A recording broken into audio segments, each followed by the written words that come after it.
Makanya jamaah sekalian rahimani wa rahimakumullah, banyak sekali fatwa-fatwa ulama besar internasional yang membolehkan kita untuk membuka donasi, ya. Misalnya Lajnah Daimah, ya, membolehkan untuk membuka donasi. Begitu pula Syekh Muhammad Ibn Shalih Al-Utsaimin membolehkan membuka donasi.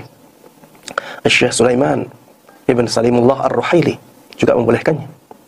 Adapun sebagian orang menukil fatwa dari Syekh Shalih Fauzan hafizahullah ta'ala yang melarang donasi kecuali setelah izin dari pemerintah, maka ini bukan fatwa yang melarang mengumpulkan donasi dari umum secara mutlak dalam semua keadaan. Tidak, ya. Ini adalah fatwa yang disampaikan oleh Syekh Shalih Fauzan ketika keadaannya banyak penyalahgunaan donasi. Syekh Shalih Fauzan hidup di negara Saudi. Sebelum fatwa ini beliau sampaikan, banyak orang-orang di sana yang mengumpulkan donasi dan terbukti disalurkan kepada kelompok-kelompok yang dianggap sebagai kelompok teroris. Akhirnya pemerintah Saudi mengharuskan izin untuk lembaga-lembaga yang mengumpulkan donasi. Makanya ada fatwa ini. Tidak boleh mengumpulkan donasi dari umum kecuali setelah adanya izin dari pemerintah. Dan fatwa ini sebenarnya menjelaskan tentang bolehnya mengambil donasi dari umum. Karena apa? Karena Syekh Shalih Fauzan membolehkannya ketika sudah ada izin dari pemerintah. Berarti ketika sudah ada izin dari pemerintah, itu bukan termasuk meminta-minta. Jadi paham, ya? Setelah dapat izin dari pemerintah, berarti itu bukan termasuk meminta-minta. Itu masuknya ke dalam tindakan mengajak orang-orang untuk bersedekah. Kemudian jemaah sekalian rahimani wa rahimakumullah, di dalam fatwa tersebut juga disebutkan bahwa ketika pemerintah mengizinkan, tidak harus waliul amr langsung, tapi bisa lewat bawahannya. Ya, sehingga misalnya di Indonesia, ketika dari pemerintah tidak ada larangan untuk mengumpulkan donasi dari yayasan-yayasan yang resmi, maka berarti yayasan-yayasan yang resmi tersebut diizinkan oleh pemerintah untuk mengumpulkan donasi secara umum. Karena memang termasuk di antara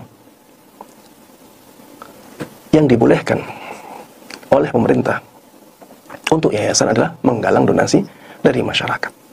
Ya, sehingga fatwa Syekh Shalih Al-Fauzan hafizahullah ta'ala sangat tidak tepat ketika digunakan untuk mengatakan bahwa penggalangan donasi dari umum itu dilarang.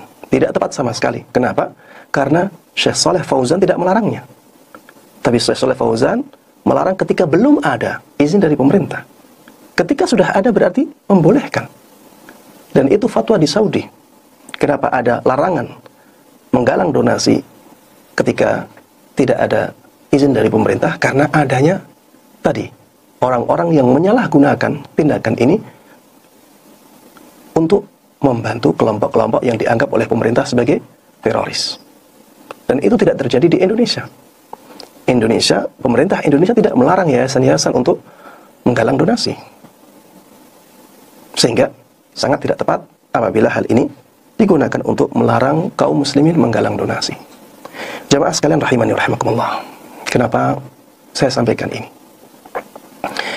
Jamaah sekalian, kita harus tahu dan kita harus sadar bahwa dakwah ini membutuhkan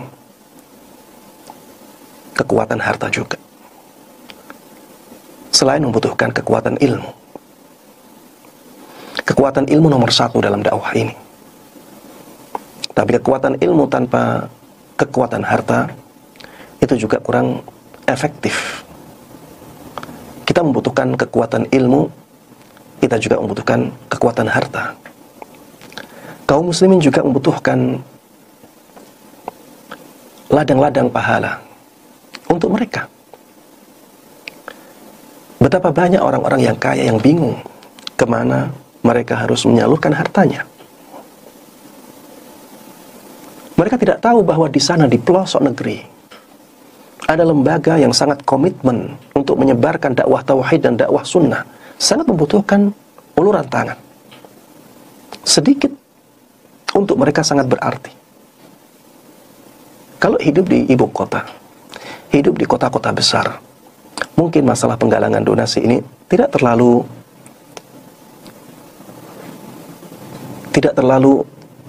penting. Karena banyak orang yang sudah tahu. Banyak orang-orang kaya di sekitar para da'i. Beda dengan berdakwah di pelosok negeri. Jangankan di luar Jawa, di dalam pulau Jawa pun banyak orang-orang yang berdakwah di pelosok negeri tidak diketahui oleh siapapun. Dan mereka sangat membutuhkan uluran tangan. Memang kita tidak menomorsatukan harta, dan tidak boleh itu. Tapi kekuatan ilmu tanpa kekuatan harta pun menjadi kurang efektif. Jemaah sekalian rahimani wa rahimakumullah. Sangat berbeda antara kebutuhan dakwah terhadap harta di masa dulu dengan di masa sekarang. Kenapa? Karena dulu masyarakat yang mengenal sunnah masih sedikit. Mereka masih sedikit. Berbeda dengan sekarang. Mereka semakin banyak dan semakin banyak. Dan mereka membutuhkan dana yang lebih besar. Sehingga jangan disamakan antara keadaan dakwah 20 tahun yang lalu dengan keadaan dakwah di zaman kita ini. Dan juga harus dibedakan ya. Ketika kita berdakwah hanya dengan ilmu saja, kekuatan dakwah tidak akan sekuat ketika dibantu dengan kekuatan harta. Ya. Kalau dibantu dengan kekuatan harta, maka kekuatan dakwah akan semakin kuat lagi. Dan ini tidak ada masalah. Ya. Harta itu bisa menjadi sangat baik ketika disalurkan untuk kebaikan. Harta itu seperti pisau. Ketika digunakan untuk kebaikan, jadi baik dan sangat mulia. Ketika digunakan untuk keburukan, maka dia menjadi sangat hina.